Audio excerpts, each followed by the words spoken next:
বরিশালে থামছে না হামের বিস্তার। বুধবার উপসর্গ নিয়ে শেরেবাংলা মেডিকেল কলেজ হাসপাতালে মৃত্যু হয়েছে 2 শিশুর। বিভাগ জুড়ে উপসর্গ নিয়ে চিকিৎসা নিতে আসা রোগীর সংখ্যাও 6,000 ছাড়িয়েছে। সেখানে খবর জানবো এবং সেখান থেকে যুক্ত হচ্ছেন আমাদের সহকর্মী জিয়াদ মাহমুদ।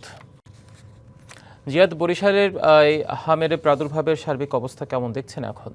এখানে যারা আসছেন তাদের একটাই প্রশ্ন, কবে তারা মুক্তি পাবেন এমন প্রাদুর্ভাব থেকে। এবং it's a matter of great সরো যে আমরা দেখছি প্রতিদিন লাফিয়ে লাফিয়ে আক্রান্তর সংখ্যা যেমন বাড়ছে তেমনি মৃত্যুর মিছিলও দীর্ঘায়িত হচ্ছে। বরিশাল শেরেবাংলা মেডিকেল কলেজ হাসপাতালে এখানে কিন্তু রোগীর সাথে যারা আসছেন তারা কিন্তু আমরা দেখছি যে এখানে ভিড় করছেন এবং স্থান সংকুলন না হয় অনেকে মেঝেতে ঠাঁই করে নিয়েছেন এবং শিশুদের আক্রান্তর সংখ্যা প্রতিনিয়ত বাড়ছে। উপসর্গ নিয়ে যারা ভর্তি হচ্ছেন এমন কিন্তু রোগীর সংখ্যা 6,000 ছাড়িয়েছে। এবং আপনাকে জানিয়ে রাখি, গত 24 ঘন্টায় মানে গতকাল এখানে 2জন শিশুর মৃত্যু হয়, তার আগের দিনও 2জন শিশুর মৃত্যু হয়েছিল। এবং একটি বিষয় যে যাদের মৃত্যু হয়েছে দুদিনে 4 জনের, তাদের মধ্যে 3 জনের বয়স 9 মাসের নিচে এবং একজনের বয়স 2.5 বছরের মতো। তো দেখা যাচ্ছে যে নানা বয়সী শিশুরা কিন্তু এখানে আক্রান্ত হচ্ছেন। এবং আপনাকে যদি হামের যে আইসোলেশন ওয়ার্ডটি রয়েছে তার চিত্র আপনাকে দেখাই, যে এখানে এক বেডে 2 জন 3 জন 4 জন করে মানুষ রয়েছেন এবং মেঝেতে তিল ধরার জায়গা নেই, একেবারে গাদাগাদি করে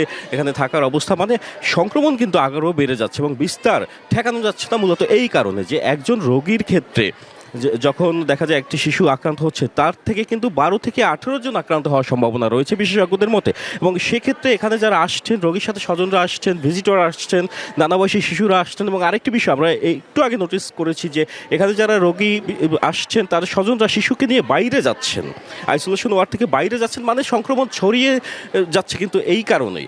এবং পাশাপাশি এখানে চিকিৎসক বিশেষজ্ঞরা বলছেন শুধুমাত্র আইসিইউ সংকট দূর করে হামের বিস্তার ঠেকানো যাবে না, হামের বিস্তার রোধ করতে হবে, আগে সংক্রমণ ঠেকাতে হবে, তাহলে কিন্তু এই যে হামের মৃত্যু কিংবা উপসর্গ নিয়ে আসা রোগীর সংখ্যা ক্রমান্বয়ে থেমে যাবে। এবং পাশাপাশি এখানে সংকট রয়েছে পুরো বিভাগ জুড়েই।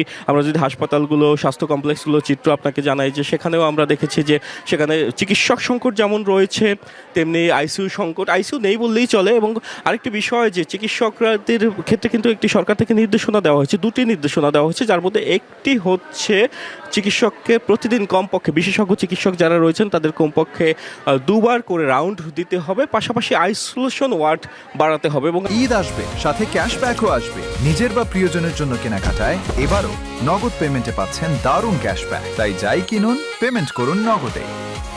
আমরা দেখেছি যে বরিশাল শেরেবাংলা মেডিকেল কলেজ হাসপাতালে যেটি বলছিলাম, যে এখানে কিন্তু আইসোলেশন ওয়ার্ডটি একেবারে কানায় কানায় পূর্ণ, মানে সংক্রমণ বেড়ে যাচ্ছে মূলত, যেটি বলছি এই কারণে। এবং চিকিৎসকরা বলছেন যে হামের বিস্তার রোধে এখন সচেতনতা এবং টিকাদান কর্মসূচি, মূলত যারা বিশেষজ্ঞ সচেতন মহল রয়েছেন তারা কিন্তু দায় করছেন বিগত সরকারের সময় যে টিকা দেওয়া থেকে বিরত ছিল সেই বিষয়টা কি বারবার তুলে আনছেন। এবং তারা বলছেন যদি শিশুদের এখন সঠিক চিকিৎসা দেওয়া যায়, পাশাপাশি তাদের পুষ্টিকর খাবার খাওয়ানো যায়, তাহলে কিন্তু এই হামের প্রাদুর্ভাব অনেক অংশে ঠেকানো সম্ভব এবং মৃত্যুর মিছিল তখন কমে যাবে। তবে এখন যে সার্বিক অবস্থা, এখন কিন্তু ডে বাই ডে এটি বৃদ্ধি পাচ্ছে, কমছেই না। এবং গত 2 দিনের চিত্র আপনাকে জানাচ্ছিলাম, তার আগেও আমরা দেখেছি যে বিভাগ জুড়ে মোট 39 জন শিশুর মৃত্যু হয়েছে উপসর্গ নিয়ে এবং নিশ্চিত হামে মৃত্যু হয়েছে, যার মধ্যে 3 জনের। এবং আক্রান্তের সংখ্যা 6,000 ছাড়িয়েছে। এখনও হাসপাতালগুলো, স্বাস্থ্য কমপ্লেক্সগুলোতে 150-র মতো উপসর্গ নিয়ে রোগী ভর্তি রয়েছে বলে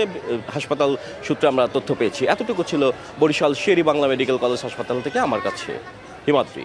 জিয়া, ধন্যবাদ আপনাকে যুক্ত হওয়ার জন্য।